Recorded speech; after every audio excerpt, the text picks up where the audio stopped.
de ouro chega para você e fala, calma, que as coisas vão se encaixar, joga o teu jogo, né, faz o que você sabe fazer, que a partir daí vai dar tudo certo. E quando ele me falou isso, foi uma coisa que me fez bem, sabe?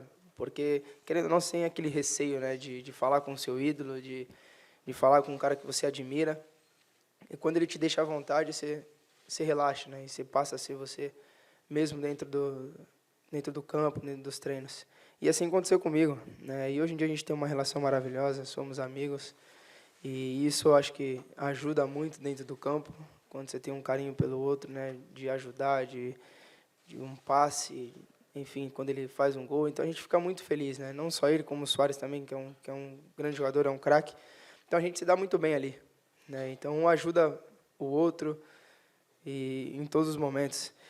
E eu fico muito feliz pelo momento que eu estou vivendo, né?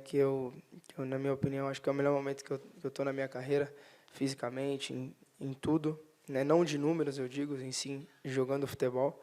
E eu fico muito feliz, espero manter, né, essa média de jogos jogando bem e ajudando meus companheiros, que é o mais importante.